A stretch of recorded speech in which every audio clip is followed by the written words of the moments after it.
Salut à tous et bienvenue à Madagascar. 7 ans que la grande île n'avait organisé une manifestation internationale. Aujourd'hui, c'est chose faite avec l'organisation du championnat d'Afrique U18, filles et garçons à Antsirabe et à Tananarive. Je vous propose à présent de découvrir le sommaire. Au sommaire de ce 240e numéro, bilan du premier tour du championnat d'Afrique U18 à Madagascar. Ensuite, portrait du joueur qui aura crevé l'écran de ce premier tour. Enfin, 4e fenêtre des éliminatoires du championnat du monde, ce sera à Monastir en Tunisie et à Abidjan en Côte d'Ivoire. Notre correspondant sur place, Mika, nous fait le point avec déjà les présentations de l'événement et ensuite le premier tour.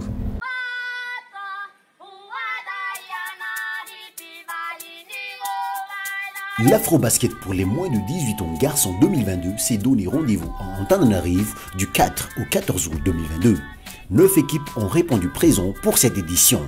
Pour le retour de l'Afro-Basket dans la grande île, la fédération voulait marquer le coup, avec déjà l'organisation de 2 compétitions simultanées, les garçons en Antananarive et les filles en Antsirabe, mais également une grande qualité d'organisation dans tous les domaines. Au point de vue compétition, intéressons-nous d'abord dans le groupe A. Le Sénégal, archi-favori, a complètement survolé les débats. Le seul vrai test pour les Sénégalais dans ce groupe fut l'affrontement face au surprenant pays hôte Madagascar lors de la 3e journée. Poussés par un public de feu, les Ankwai ont été devant au score pendant 3 quarts temps. Mais l'expérience du Sénégal a eu raison de cet affrontement. Profitant d'un avantage considérable au niveau de la taille, les coéquipiers de Mohamed Faye s'imposent 70 à 62. Madagascar, justement, ou Ankwai, est l'une des belles surprises de ce début de compétition. Dès le premier match, l'équipe de Ranji Eni a fait plaisir à son public en atomisant les Béninois 102 à 41. Madagascar arrache donc la 2e place de ce groupe. La 3e place est finalement revenue sans surprise à l'Algérie, vainqueur facile du Bénin, 85 à 50. Les jeunes Fennecs, déçus de leur défaite face à Madagascar, voulaient se relancer et retrouver de la confiance avant les quarts de finale. Dans le groupe B, un groupe ultra relevé, le Mali, télan du titre, voulait faire valoir son rôle de favori. Chose faite dès le premier match en dominant sans surprise le Rwanda 67 à 49 sous la houlette du capitaine Amadou Doumbia, auteur de 24 points.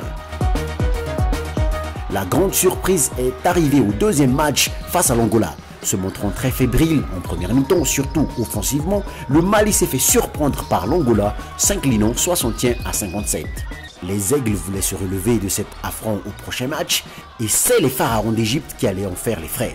Dans un match ultra défensif, les Maliens retrouvent le chemin de la victoire en s'imposant 46 à 41. Avec une raquette bien cadenassée et limitant les Égyptiens à 29% au tir. Le Mali retrouve de sa superbe avec le duo Abdraman Kanouté et Mamadou Diarra, leader en attaque. Après la défaite face au Mali, les Pharaons se sont bien relancés face au Rwanda, dominant le match de bout en bout pour s'imposer finalement de 20 points, 72 à 52. Emmené par Fami, impérial dans la peinture avec un bon double-double, 14 points et 14 rebonds. Autre démonstration de force de l'Égypte face au basket rugueux des Guinéens, leur expérience a fait la différence. Sans trembler, ils se sont imposés 68 à 43.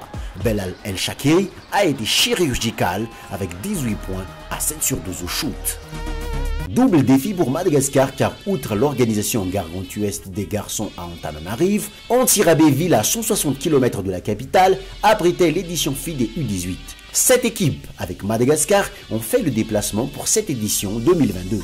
L'Égypte, champion en titre, se retrouve dans le groupe B en compagnie de l'Angola, de la Tanzanie et de la Guinée. Un groupe que les Égyptiennes ont survolé de main de maître. Dès le premier match, elles ont donné le ton en écrabouillant la pauvre équipe de Guinée sur le score de 111 à 38. Deuxième match face à la Tanzanie, même récital, avec un nouveau score fleuve sur le même score, 111 à 38. Avant de finir sur une victoire de prestige face à l'Angola sur 67 à 50. Un match où les Égyptiennes ont prouvé une nouvelle fois leur maîtrise, même face à des grandes équipes du continent. Pour l'Angola, hormis ce petit couac face à l'Égypte, le premier tour fut finalement assez calme. Dans le groupe A, le Mali, vice-champion en titre, a également honoré sa place de favori de la poule. 3 matchs, 3 victoires sans trembler. C'est l'Algérie qui a été pour eux l'entrée succulente avec une victoire historique de 100 points d'écart, 124 à 24. Au plat de résistance, festin de roi avec l'Ouganda, victoire de 60 points, 100 à 40. Et enfin, le pays hôte a servi de menu au dessert avec une nouvelle démonstration de force, 87 à 40 face à Madagascar.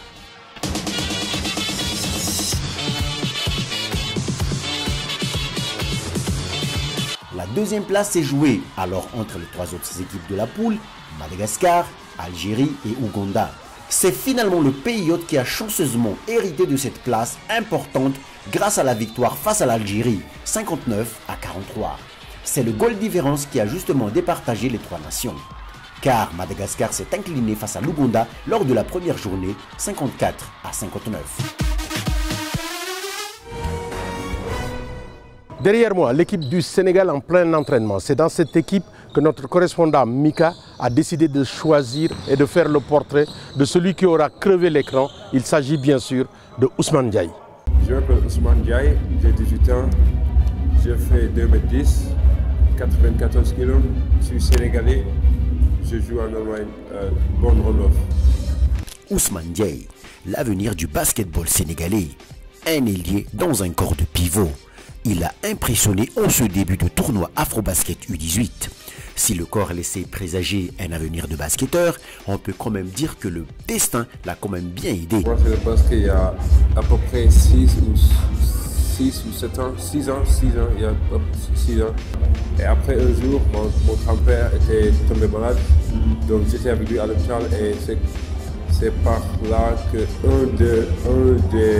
des membres d'un club et de l'académie m'a vu et ils m'ont proposé de venir chez eux pour s'entraîner. Et j'ai commencé là-bas à s'entraîner par 1 an et après 1 an, il y avait un agent qui était d'Allemagne et il m'a pris du Sénégal en Allemagne. Sa polyvalence est quand même un grand atout durant cet Afrobasket pour le Sénégal.